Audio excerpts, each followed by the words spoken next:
जय परमेश्वर भाइयों, हिंदू मुसलमान अंग्रेज सभी देवता लोगों को जय परमेश्वर। तो भाइयों, साधनोपदास महाराज की लिखी हुई किताब जगत हितकानी पेज नंबर 49 से पढ़ करके सुनाते।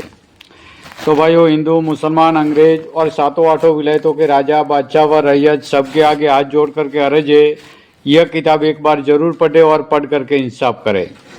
तो भाइयों, यह किताब परमेश्वर के लेखे पढ़ करके सभी संसार के लोगों को सुनाते हैं। तो भाइयों, यह किताब पढ़ करके सुनाते हैं इंसाफ के वास्ते। तो भाइयों, यह किताब पढ़ करके सुनाना हमने मुनासिब समझा है ताकि सब संसार के लोग इस किताब पर अमल करें और इंसाफ करें। तो भाइयों, यह किताब इंसाफ के वास्ते पढ़ करके सभी संसार के लोगों को सुनाते।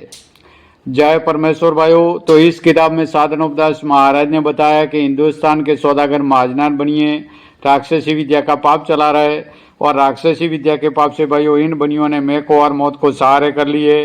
तो भाइयों, यह किताब ऐसा बोलती है, तो जरूर एक बार यह किताब पढ़े और पढ़ करके इंसाफ करे।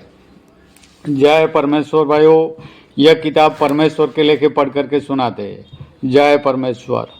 ओ किताब मुफीद आम मौसुम ब जगत इतकान नहीं अज तस्नीब साधनोपदास मूत वतन मुल्क मारवाड़। यह जगत इतकानी जिसको श्री अनूपदास प्रिंटिंग प्रेस छावनी एरनपुरा में छाप के प्रसिद्ध किया, तारीख 17 अप्रैल सन 1909 जा वैशाखवती 12 संवत 1965। जय परमेश्वर। Page number 49। रूपी कहलाए और पहले जमाने में गौतम ऋषि हुए थे, सो वो परमेश्वर के भगत थे। और दुनिया यह कहती है कि जिस वक्त मुर्गा आवाज़ देता था उस वक्त गौतम ऋषि जी गंगा पर स्नान के वास्ते जाते थे। और गौतम ऋषि की औरत अलिया बहुत खूबसूरत थी, सो इंद्र महाराज अलिया के साथ आराम करने का ख्याल रखते थे। जब एक रोज गौतम ऋषि जी मुर्गे की आवाज़ सुनकर गंगा पर स्नान के वास्ते गए, परंतु उस दिन इंद्र महाराज ने मुर्गे को यह कह दिया था कि आज तू आधी रात को बोलना। तो जब मुर्गा आधी रात को बोला तो गौतम ऋषि जी गंगा पर स्नान के वास्ते गए, और उनके जाने के बाद इंद्र महाराज उनकी औरत अलिया से आराम करने को आए और चंद्रमा को पैरे पर खड़ा किया था। जब गौतम ऋषि जी गंगा पर पहुँचे तो गंगा ने गौतम ऋषि जी से यह कहा कि तुम इसी वक्त अपने घर को वापस चले जाओ, क्योंकि तुम्हारे घर में कोई छल है।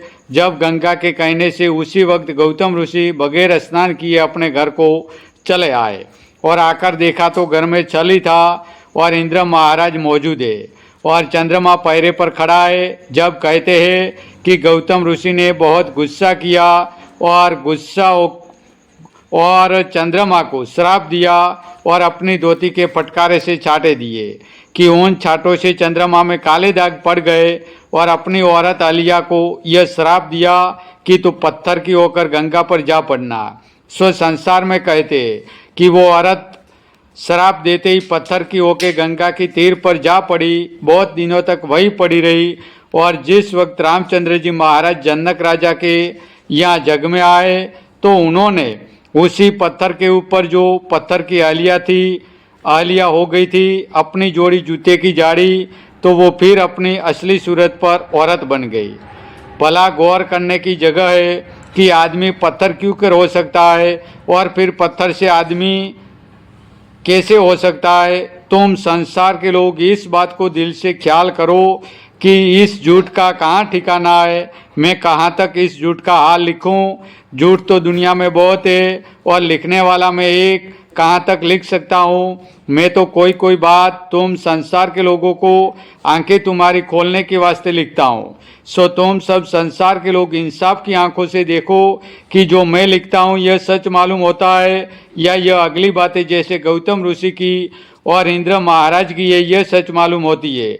अब जरा इस बात को सुनो तो सही कि जय परमेश्वर भाइयों, जय परमेश्वर। तो भाइयों, कल से पेज नंबर 50 से पढ़ करके सुनाएंगे। जय परमेश्वर।